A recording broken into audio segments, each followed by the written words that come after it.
Good morning students. पिछली class में हमने एक्सरसाइज 1.1 कंप्लीट किया था, ठीक है। So now we will move on to the exercise 1.2 of your chapter number 1। इसमें basics fundamental theorem of mathematics दिया हुआ है, ठीक है। इसमें क्या है आपका एवरी कंपोजिट नंबर, ठीक है। Every composite number can be expressed, every composite number can be expressed as a product of prime, ठीक है। मतलब हर एक कंपोजिट नंबर को हम एक्सप्रेस कर सकते हैं किसमें, as a product of prime, ठीक है। मतलब कंपोजिट नंबर्स क्या होते हैं? सबसे पहले तो कंपोजिट नंबर्स हैविंग फैक्टर्स 2 और more than 2, numbers having factors more than 2 और मोर देन 2 अदर देन 1, ठीक है। 1 के अलावा जिसकी 2 या 2 से ज़्यादा फैक्टर्स होते हैं वो कंपोजिट नंबर्स कहलाते हैं। प्राइम नंबर्स क्या होते हैं? वो नंबर जिनका कोई भी फैक्टर नहीं होता, केवल वन फैक्टर होता है और वो नंबर खुद उसका फैक्टर होता है, ठीक है। मतलब द नंबर प्राइम नंबर्स क्या होते हैं? All those numbers which have only 2 factors, one is one and another one is the number itself, ठीक है। वो नंबर खुद उसका फैक्टर होता है, तो वो प्राइम नंबर्स कहलाते हैं। और कंपोजिट नंबर्स का जस्ट अपोजिट हो जाता है, मतलब the numbers having the factor 2 और मोर देन 2 अदर देन 1, मतलब 1 के अलावा भी जिसके 2 फैक्टर्स या तो 2 से ज़्यादा फैक्टर्स होते हैं वो क्या कहलाते हैं? आपके कंपोजिट नंबर। तो इसमें आपका जो फंडामेंटल थ्योरम ऑफ अर्थमेटिक दिया हुआ है, तो इसमें आप क्या दिया हुआ है कि हर एक कंपोजिट नंबर को आप एक्सप्रेस कर सकते हो किसमें? प्रोडक्ट ऑफ इट्स प्राइम में, ठीक है। सपोज कि आपको कंपोजिट नंबर दिया हुआ है 16, तो आप 16 को क्या कर सकते हैं? प्राइम नंबर, ये आपका कंपोजिट नंबर क्यों? क्योंकि इसकी फैक्टर्स क्या क्या हैं? ये आपका 2 से भी जाता है, 8 से भी जाता है, 4 से भी जाता है, ठीक है, 16 से भी जाता है ये, ठीक है। तो ये क्या हो गया, ठीक है। ये क्या हो गया? 16 आपका कंपोजिट नंबर हो गया, ठीक है। क्यों? क्योंकि 2 से 8 से 4 से 16 से और 1 से तो जाता ही जाता है, ठीक है। तो मतलब इसमें कंडीशन क्या थी कंपोजिट नंबर की? द नंबर हैविंग फैक्टर्स 2 और मोर देन 2 अदर देन 1। तो इसमें तो 1 2 3 4 5, ठीक है, 5 फैक्टर्स आ गए, ठीक है। अगर 1 को अगर छोड़ भी देते हैं तब भी हमारे पास 4 फैक्टर्स हैं इसके, ठीक है।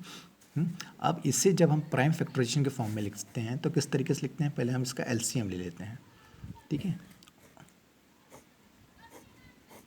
तो एलसीएम लेते हैं, तो 2 8 ज़ा 16, 2 4 ज़ा 8, 2 2 ज़ा 4, देन ये आपका 2 से जाएगा, 2 1 ज़ा 2।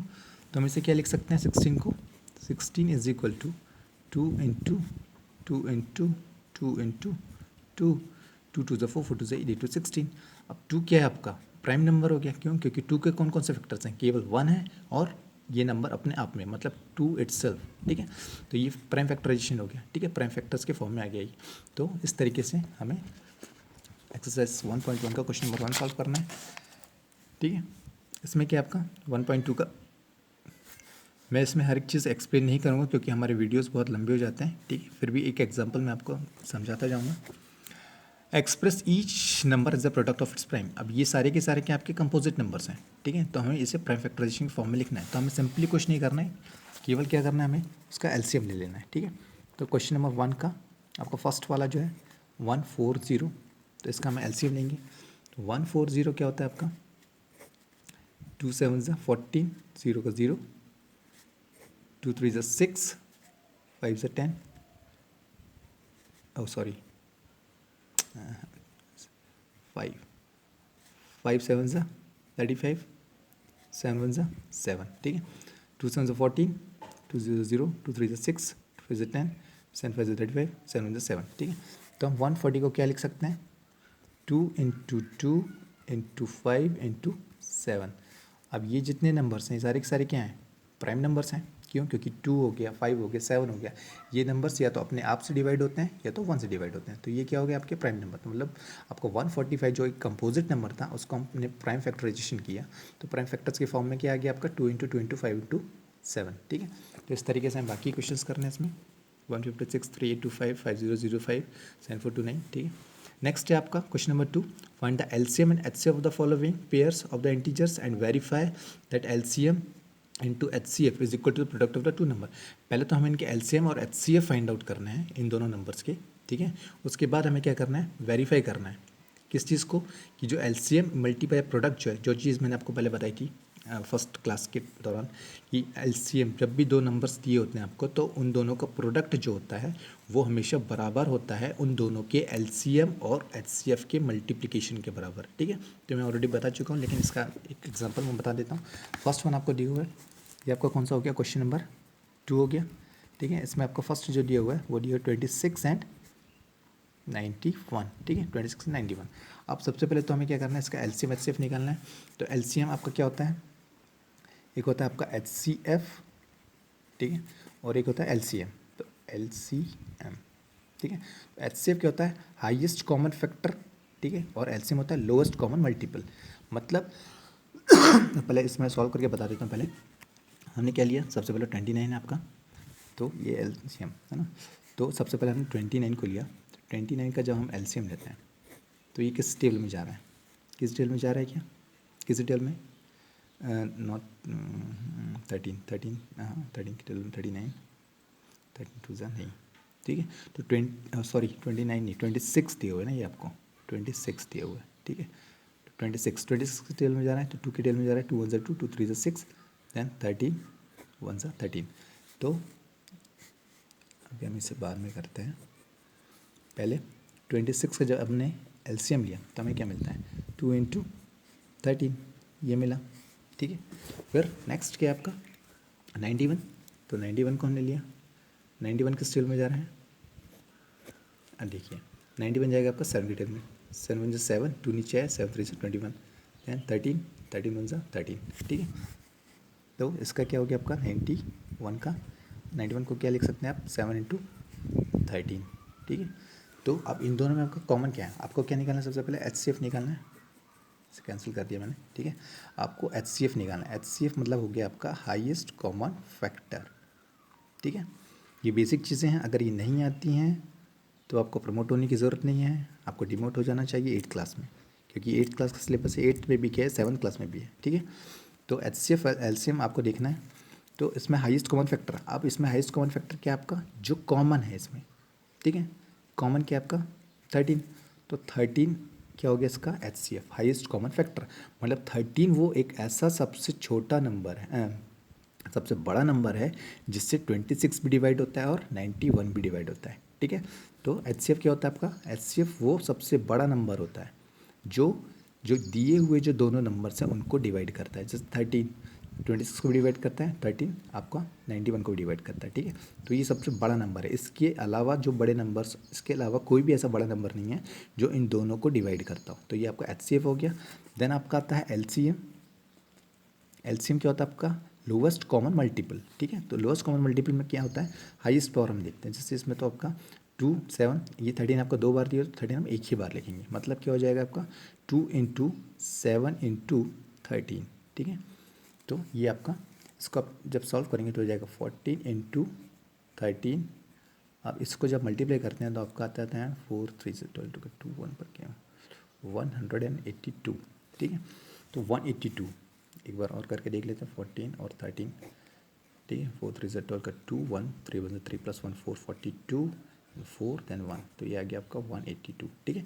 तो 182 क्या हो गया आपका एलसीएम हो गया, ठीक है। एलसीएम मतलब क्या हो गया आपका हाईएस्ट कॉमन मल्टीपल, मतलब 182 जो है आपका लोवेस्ट कॉमन मल्टीपल है किसका, 26 और 91 का, ठीक है। जैसे इस केस में क्या था, 13 एक हाईएस्ट कॉमन फैक्टर था, मतलब 13 एक ऐसा नंबर था जो इन दोनों को डिवाइड करता था और सबसे बड़ा नंबर, ठीक है। तो 182 क्या है, ये सबसे छोटा ऐसा नंबर है जो इसके टेबल में भी आता है और 91 के टेबल में आता है, मतलब 26 से भी डिवाइड होता है, 26 से भी डिवाइड होता है ये, और 91 से भी डिवाइड होता है। ये सबसे छोटा एक ऐसा नंबर है, ठीक है। इसके अलावा बड़े नंबर्स भी हैं, लेकिन हमें क्या पूछा गया है एलसीएम। तो एलसीएम मतलब क्या, लोवेस्ट कॉमन मल्टीपल, मतलब मल्टीपल मीन्स क्या, जो इससे भी इसके भी टेबल में आता हो और इसके भी टेबल में आता हो, ठीक है। तो एलसीएम 182 सबसे छोटा एक ऐसा नंबर है जो इन दोनों से डिवाइड होता है, ठीक है। और ऐसे केस में उल्टा हो जाता है, मतलब 13 एक सबसे बड़ा ऐसा नंबर है जो इसको भी डिवाइड करता है और 91 को भी डिवाइड करता है, ठीक है। तो ये हो गया हमारा एलसीएम और एचसीएफ, बाकी की आप खुद करेंगे। हाँ, अब इसमें हमें क्या करना है, वेरीफाई भी करना है, ठीक है। ये हमने एलसीएम और एचसीएफ तो फाइंड आउट कर लिया। अब हमें वेरीफाई करना है कि एलसीएम मल्टीप्लाई बाई एचसीएफ जो होता है वो product of the two numbers के बराबर होता है, मतलब 26 मल्टीप्लाई बाई 91 होता है। मतलब आपका एलसीएम मल्टीप्लाई बाई एचसीएफ जो है ये आपका बराबर होगा product of two given numbers. ठीक है, तो एलसीएम एचसीएफ, एलसीएम क्या आ गया आपके पास 182 आया है, देन एचसीएफ क्या है आपके पास 13 आया है। ये बराबर होगा किसके 26 मल्टीप्लाई बाई 91 के। ठीक है, अब इसे सॉल्व कर लेते हैं। सो वन हमको दिया हुआ 182, तो 182 मल्टीप्लाई बाई 13 करेंगे। ठीक है, तो 3 2 ज़ा का 6, 3 8 ज़ा 24 का 4, 2 पर कैरी, 3 1 ज़ा 3 प्लस 2 5, ये हो जाएगा आपका 2 8 1। ठीक है, ये हो जाएगा आपका 6 का 6 8 3 2। तो इसमें क्या आ गया आपका मल्टीप्लाई करने पे एलसीएम और एचसीएफ को मल्टीप्लाई करने पे क्या आएगा 182 multiply by 30 is equal to 26 multiply by 91 हमें ये दिया है ना। तो इन दोनों को मल्टीप्लाई किया तो हमें क्या मिलता है 2386। ठीक है, अब हम इन दोनों को मल्टीप्लाई करके देखेंगे कि ये दोनों भी 2386 आ रहा है कि नहीं। तो 26 मल्टीप्लाई बाई 91, तो ये हो जाएगा आपका 6 2, फिर 9 6 से 54 का 4 5 पर कैरी गया, 9 2 से 18 18 प्लस 5 23, तो 6 का 6 सॉरी ये 6 ये 4 प्लस 2 ये आ जाएगा 6 ना, सॉरी गलत हो गया था। ठीक है, तो यहाँ पर ये आ जाएगा आपका 2366। ठीक है, 6 6 प्लस 6 प्लस 0 6 आ गया, 4 प्लस 2 6 आ गया, 5 8 13 का 3 1 ऊपर कैरी 1 प्लस 1 2। ठीक है, यहाँ पर 6 का 6 4 2 6 का 6 3 का 3 ये 2 का 2, मतलब यहाँ पर भी आपका रिजल्ट क्या आ रहा है 2366। तो मतलब ये आपका हैंस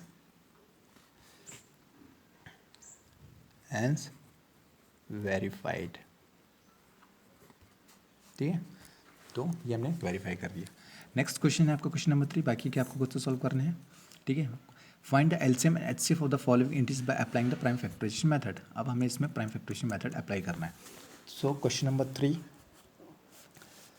क्वेश्चन नंबर 3 इसमें आपको क्या क्या दिया हुआ इंटीजर्स दिया हुआ है आपका 12 देन 15 देन 21। तो 12 को प्राइम फैक्टराइजेशन कर देते हैं 12 का, तो 12 ये आपका 2 6 ज़ा 12 2 3 ज़ा 6 3 1 ज़ा 3। ठीक है, तो 12 को क्या लिख सकते हैं 2 इंटू 2 इंटू 3। अब ये प्राइम फैक्टराइजेशन के फॉर्म में आ गए। ठीक है, नेक्स्ट है आपका 15, तो 15 को अगर हम प्राइम फैक्टराइज करते हैं तो 3 इंटू 5 15 5 1 ज़ा 5, तो क्या लिख सकते हैं 3 इंटू 5, ये प्राइम फैक्टराइजेशन फॉर्म में आ गया। देन आपका 21 को हम क्या लिख सकते हैं 3 7 ज़ा 21 7 1 ज़ा 7, तो इसको हम लिख सकते हैं 3 इंटू 7, यही प्राइम फैक्टराइजेशन के फॉर्म में आ गया। अब हमें इसमें क्या निकालना है, पहले तो आपका एलसीएम निकालना है ना एचसीएफ निकालना है। तो हम इस केस में क्या लिख सकते हैं, इसको लिख सकते हैं 2 स्क्वायर मल्टीप्लाई बाई 3। ठीक है, क्योंकि 2 आपका 2 टाइम्स रिपीट हुआ तो इसलिए 2 स्क्वायर रख दिया मैंने। अब हाईएस्ट पावर वाले नंबर को हम लेते हैं, तो एलसीएम के केस में हाईएस्ट कॉमन क्या आपका 2 स्क्वायर, तो 2 स्क्वायर लिया मल्टीप्लाई बाई 3 3 3 3 लिया। ठीक है, एक ही बार लेना है इनटू ये आपका 5 इंटू ये आपका 7। ठीक है, इसे सॉल्व किया तो क्या मिलता है हमें 2 2 ज़ा 4 इंटू 3 इंटू 5 इंटू 7, तो 4 3 ज़ा कितना होता है आपका 12 होता है, मल्टीप्लाई बाई 5 7 ज़ा कितना होता है आपका 35 होता है। ठीक है, अब इसको सॉल्व किया 12 5 ज़ा 60 का 0 6 ऊपर कैरी किया, 12 3 ज़ा 36 36 प्लस 6 तो देखो 42, मतलब एलसीएम कितना आ गया आपके पास 42, ये हो गया आपका एलसीएम। देन आपका एचसीएफ फाइंड आउट करना है, तो एचसीएफ में क्या कॉमन देखते हैं, तो कॉमन क्या आ रहा है आपका 3 3 3, तो HCF क्या होगा, HCF होगा सिंपली 3, क्यों, क्योंकि 3 ही है जो तीनों केसेस में आ रहा है। यहाँ भी 3 आ रहा है आपका, यहाँ भी 3 आ रहा है आपका, यहाँ भी 3 आ रहा है आपका। तो ये क्या हो गया आपका HCF, मतलब HCF हाईएस्ट कॉमन फैक्टर, मतलब 3 ही एक सबसे बड़ा ऐसा नंबर है जो 12, 15 और 21 को डिवाइड कर रहा है, ठीक है। और 422 सबसे छोटा एक ऐसा नंबर है जिसे 12, 15 और 21 डिवाइड कर रहा है, ठीक है। तो ये आ गया आपका LCM और HCF, ठीक है। इस तरीके से आपको पूरे सॉल्व करने। नेक्स्ट है आपका क्वेश्चन नंबर 4। क्वेश्चन नंबर 4 में क्या है आपका,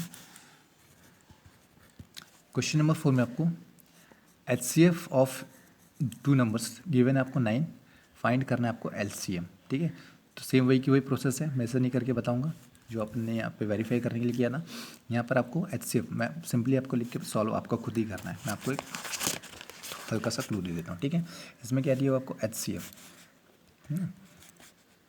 पहले नंबर्स कौन कौन से दिए हुए पहले देखो, 306 एंड 657, ठीक है। ये दो नंबर्स दिए हुए हैं अपन को, ठीक है। अब इन दोनों का अपन को HCF जो है वो HCF क्या दिया हुआ है, HCF दिया हुआ है अपन को 9, ठीक है। और क्या बोल रहा है अपन से, LCM फाइंड आउट करने बोल रहा है, LCM फाइंड आउट करने बोल रहा है, ठीक है। तो मैंने क्या बताया था, product of the two number, मतलब product of the two numbers आपका 306 मल्टीप्लाई बाई 675, ये इक्वल होगा किसके, LCM and HCF, product of the LCM and HCF of the to given number. तो HCF आपको दिए हुआ 9 मल्टीप्लाई बाई LCM अपना कुछ नहीं दिया हुआ, तो अपना LCM, ठीक है। इसको सॉल्व करना है, इसको मल्टीप्लाई कर देना है और इसको नीचे ले जाकर उससे डिवाइड कर देना है, तो आपका LCM ऑटोमेटिकली निकल आएगा, ठीक है। नेक्स्ट है आपका क्वेश्चन नंबर 5। सो क्वेश्चन नंबर 6 में क्या बोल रहे हैं, check whether 6 and can end with the digit 0, मतलब 6 का पावर अगर कुछ भी हो, एन क्या आपका नेचुरल नंबर है, ठीक है। 6 का पावर अपना 1 2 3 4 5 6 कुछ भी हो, तो वो जो उसका जो पावर है उसको जब हम सॉल्व करेंगे तो हमें जो डिजिट मिलेगा तो उसमें जो होगा लास्ट में जो नंबर होगा वो 0 होगा या नहीं, हमें ये चीज़ फाइंड आउट करनी है। तो ये चीज़ हम एक एग्जाम्पल लेकर फाइंड आउट कर लेते हैं। सपोज़ कि हमारे पास नंबर्स दिए हुए हैं जैसे 10, 20, 30, 100, ठीक है, 110। तो ये सारे नंबर्स ऐसे हैं जो किससे एंड हो रहे हैं, 0 से। तो हमें क्या देखना है कि 6 टू द पावर n आ रहा है नहीं, जब हम इसे प्राइम फैक्टराइज करेंगे तो 6 टू द पावर आ रहा है नहीं आ रहा है किसी केस में, ठीक है। तो हम पहले 10 को लेते हैं, तो 10 का जब हम LCM लेते हैं तो क्या होता है, तो ये हो जाता है आपका 2 इंटू 5, 5 इंटू 1। तो यहाँ पर क्या आ गया इसका, 2 इंटू 5 लिख सकते हैं इसको, ठीक है। 20 को हम क्या लिख सकते हैं, अब 20 को अगर हम इसका LCM लें तो 2 2 5, ठीक है। तो इससे हम क्या लिख सकते हैं, 2 इंटू 5 प्राइम फैक्टराइजेशन के फॉर्म में। 30 को हम क्या लिख सकते हैं, 30 का अगर हम LCM लेते हैं तो 2 15 3 5 जा 5 1 जा, तो ये क्या हो गया आपका 2 इंटू 3 इंटू 5, ठीक है। फिर हम 100 को लेते हैं, 100 का अगर हम LCM लेते हैं तो ये क्या होता है आपका 2 5 जा 10, 0 जा 0, 5 5 जा 25, 5 1 जा 5, 2 2 जा 4, 4 5 जा 20, 25 है ना। ये जाएगा 2 इंटू 5 इंटू 5, ठीक है। नेक्स्ट आपका 1 1 0 लेते हैं, तो 2 5 जा 10, देन 2 5 जा 10, ठीक है। फिर ये आपका 5 1 जा 5, 5 1 जा 5, 11 11। तो ये किस केस में आ गया 2 इंटू 5 इंटू 11, ठीक है। तो ये जितने भी डिजिट्स जो हैं, जो आपका रिज़ल्ट जो है वो आपको जो 0 से एंड हो रहा है, ठीक है। तो इन सब में आपका 2 5 2 2 5 2 3 5 2 2 5 5 2 5 11 इस तरीके के नंबर्स आ रहे हैं। इसमें 6 का कहीं जिक्र ही नहीं है, मतलब 6 टू द पावर n जो होगा वो कभी भी ऐसे नंबर्स नहीं होंगे जिसका फाइनल कैलकुलेशन की यूनिट डिजिट में आपको 0 मिले। जैसे इसमें क्या है आपको, आप इसको फैक्टराइज को, इसको ये आपने प्राइम फैक्टराइजेशन किया, इससे आप सॉल्व करेंगे तो यूनिट डिजिट में आपको 0 मिल रहा है, ठीक है। इससे सॉल्व करा तो जो आपको रिजल्ट मिला उसमें यूनिट डिजिट 0 मिल रहा है, ठीक है। लेकिन यहाँ पर कहीं पर भी 6 आपका नहीं आया है, ठीक है। तो मतलब क्या साफ हो जाता है कि 6 टू द पावर n जो है ना वो कभी भी एंड नहीं होगा 0 के साथ, ठीक है, विद द डिजिट, है ना। 6 कैन कभी भी क्या 6 टू द पावर n जो है ना कभी भी एंड नहीं होगा यूनिट प्लेस पर 0 डिजिट के साथ, ठीक है। द नेक्स्ट है आपका क्वेश्चन नंबर 6। सो क्वेश्चन नंबर 6 था आपका,